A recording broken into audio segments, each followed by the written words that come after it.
know something means to know how to analyze and synthesize it. First of all, it means to know how to unfold it into the parts that compose it. And second, to recompose the parts into the total unit, each in its appropriate place. The analysis divides and cuts. The synthesis brings together and rebuilds. Thus, each thinking self, each and every self, I, myself, together with all the other selves, cause and acquire knowledge of and about things. The particular sciences, which are so called because each of them deals only with a determined and limited class of objects, emerge in that way. The sciences on this first level are all particular, specialized.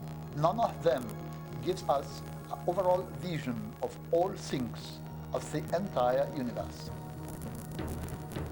But this overall vision that is lacking is what we need in order to understand the sense of things, the sense of our lives.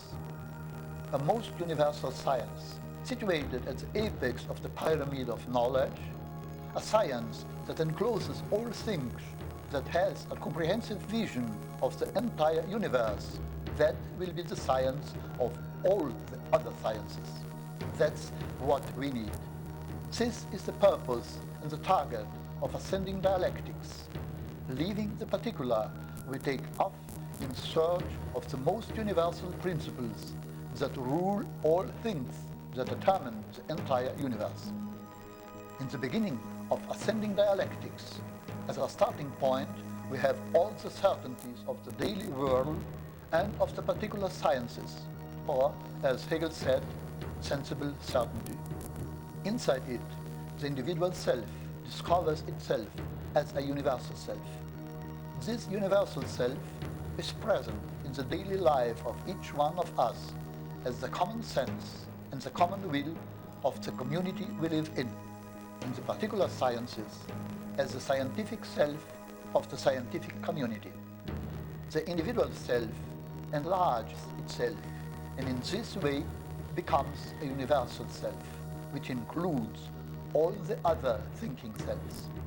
But we need more than that. The self must grow even more in order to include the things of nature, without which no self can be what it is. This amplified self includes all nature and is so comprehensive that it contains and encloses the whole universe.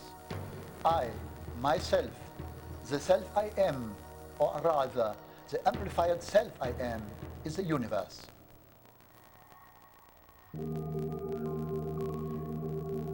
This self, which is the universe, obeys the same three basic rules of logic: identity, difference, and coherence.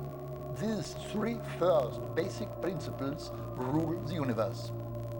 The principle of identity guarantees the iteration, the reproduction. The principle of difference explains the emergence of the new, including random mutations. The principle of coherence eliminates opposite poles that are extremely incoherent and smoothes over and overcomes small incoherences through the introduction of new logical aspects, new folds, and new ontological facets. This being understood, the first principles that rule the universe having been taken into account, the philosophic task of returning to the concrete world of our daily life arises.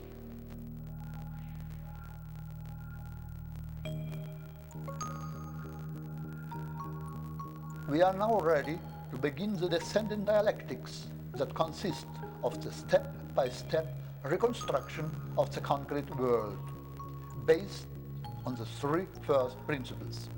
Particular science, once a theory is proposed, returns to the phenomena, explaining them in their rational structure, explaining how the parts are built, how they interact and overlap. The most universal of sciences, philosophy, does the same thing. Beginning with the first three principles that constitute the overall theory of universe, it shows how logic gives birth to nature and how nature gives birth to spirit through a long process of evolution. Therefore, from an initial egg, all things are born into the evolutive process of the universe. All things have meaning and make sense, if and while they are coherent with themselves and with other things, with all things, if they are coherent with all the universe. In ascending dialectics, we start from the concrete world and walk step by step to the overall theory, to the first three principles. In descending dialectics, we begin with the first three principles and show, fold by fold, how the universe unfolds itself, develops itself until it becomes the world in which we live, with its multifarious variety of beings, things, and entities. To understand the sense of the world, we must first go up, then come down. Ascending dialectics amplifies our self until it becomes so great that it identifies itself with the universe. In descending dialectics, we reconstruct the world, we explain the world, showing fold by fold how it emerged through evolution. This is the wise look of someone who, in looking at the whole course, looks back, looks to the past. This look, turned into that which has already passed, is symbolized by Minerva's owl, which only takes off when evening comes. But, as Hegel's students in Berlin have already said, besides Minerva's owl, it is necessary to add the crowing rooster, which, facing forward, announces the coming day. It expresses what should be, the ideal which has not yet arrived, but which we are always anticipating. The world makes sense when one thinks like that. Life in that way makes sense.